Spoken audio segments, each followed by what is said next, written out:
Bom dia, família amada. Quem é vivo sempre aparece, né?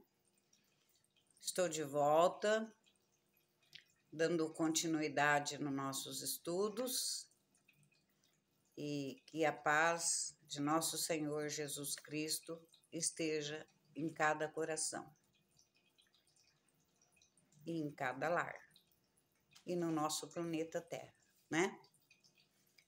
Vamos dar continuidade nos nossos estudos.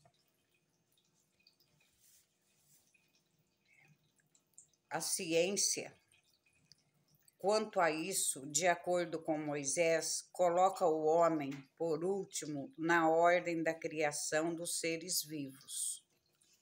Contudo, Moisés coloca o dilúvio universal no ano de 1654, enquanto a geologia nos mostra o grande cataclisma como anterior à aparição do homem. Visto que até hoje não se encontra nas camadas primitivas nenhum indício da presença humana nem de animais pertencentes à mesma categoria do homem. Do ponto de vista físico, porém, nada prova que isso seja impossível. Diversas descobertas já lançaram dúvidas a esse respeito.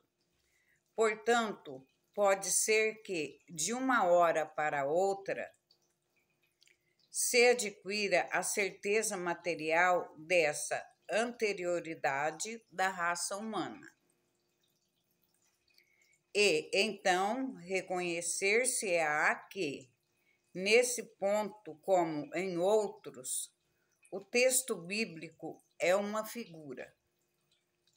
A questão que resta a saber é: o cataclisma geológico é o mesmo que o de Noé. Ora, a duração necessária para a formação das camadas fósseis não permite confundi-los. E a partir do momento em que se tiver descoberto os indícios da existência do homem antes da grande catástrofe, ficará provado que Adão não é o primeiro homem ou que sua criação se perde nos confins do tempo. Contra a evidência não há raciocínios possíveis, e será preciso aceitar esse fato, como se aceitou o do movimento da Terra e os 6 períodos da criação.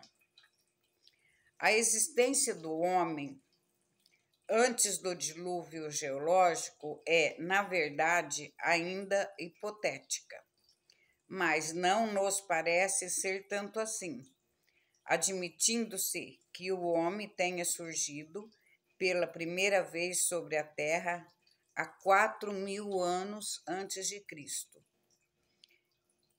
e tenha surgido pela primeira vez sobre a Terra há 4.000 anos antes de Cristo. É tempo, né? E que 1650 anos mais tarde toda a raça humana foi destruída, com exceção a de uma única família. Conclui-se que o povoamento da Terra date somente da época de Noé. 2.350 anos antes da nossa era, ora, quando os hebreus emigraram para o Egito, no século XVIII a.C., encontraram esse país bastante povoado e já bem avançado em civilização.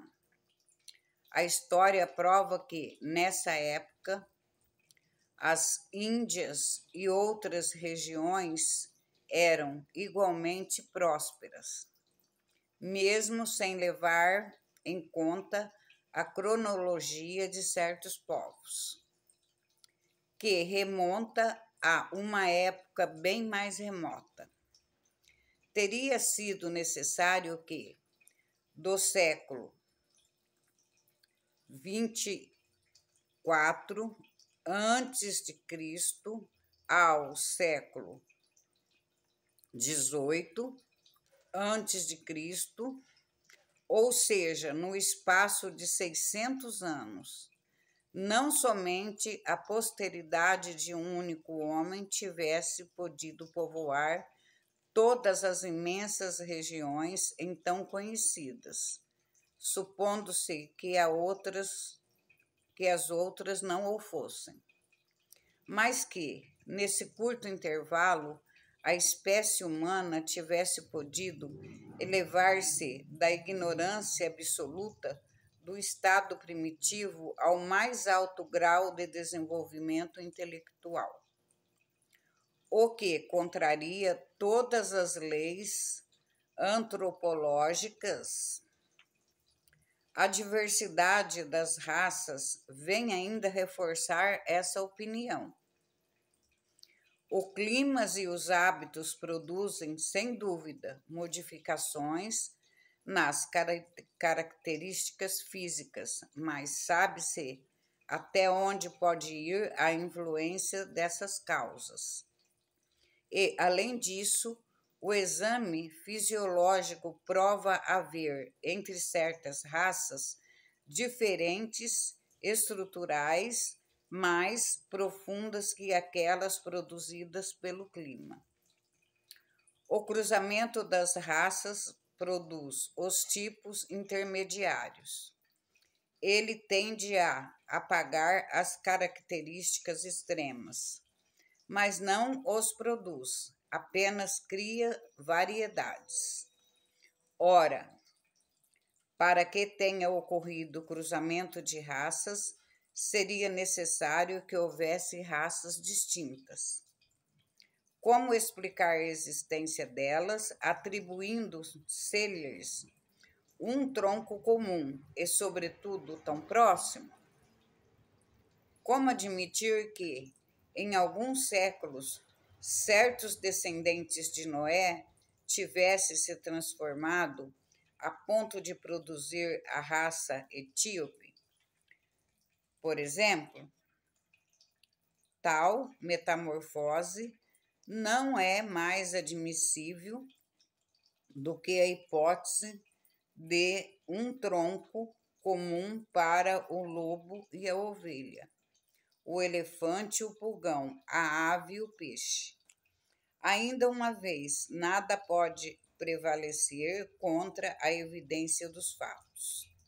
Tudo se explica, pelo contrário, admitindo-se a existência do homem antes da época que lhe é comumente designada, admitindo-se a diversidade das origens.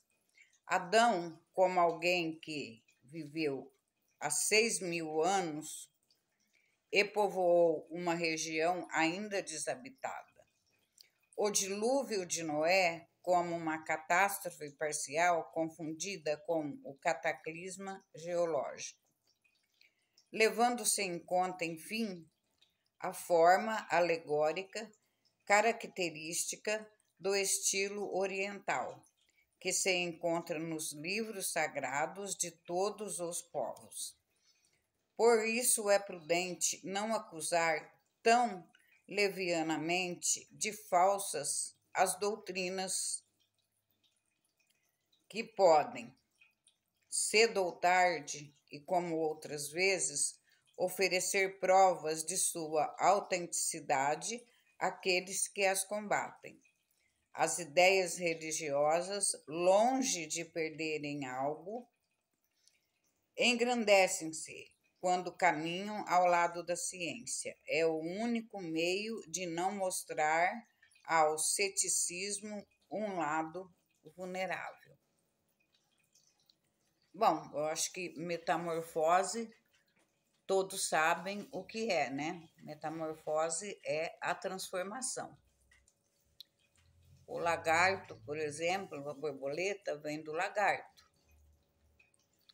E acontece a metamorfose do lagarto, que é transformado na borboleta. Deu para entender? Eu explico porque muitas vezes alguém que ouve não sabe, né? E eu quero dizer para vocês que Deus é o Criador de todas as coisas, é ciência, filosofia, religião, é o espiritismo, né? O kardecismo, e só Deus que explica. Esse livro é o Espírito da Verdade que fala e responde as perguntas. Quem é o Espírito da Verdade?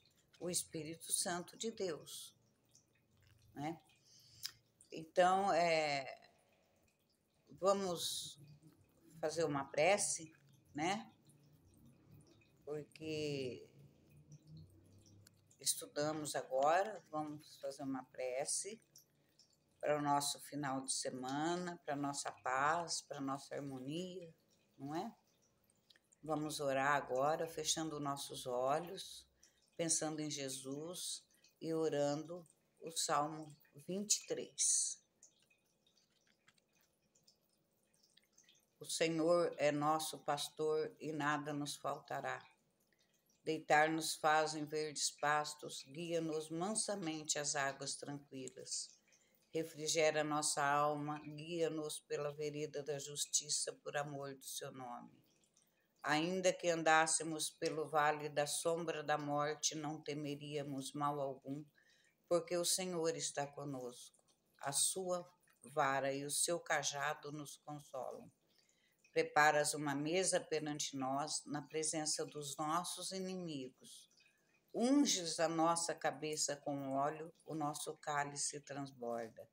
Certamente que a bondade e a misericórdia nos seguirão todos os dias da nossa vida, e habitaremos na casa do Senhor por longos dias. Vamos agradecer também por mais um dia de vida, né? E que Jesus nos abençoe, nos dê força, porque não é fácil, né? A vida aqui na terra, Jesus disse, no mundo tereis aflições, né? Mas tendo fé, amor no coração, esperança, sempre venceremos as aflições. Isso é o que eu tenho para deixar para vocês hoje. E prometo voltar em breve. É que estive muito ocupada, mas não vou demorar para voltar. Um beijo em cada coração. Amo muito vocês. Já estava com saudade. Estavam com saudade de mim? Eu estava com saudade de vocês. Foi por falta de tempo. Mas breve voltarei. Um beijo em cada coração.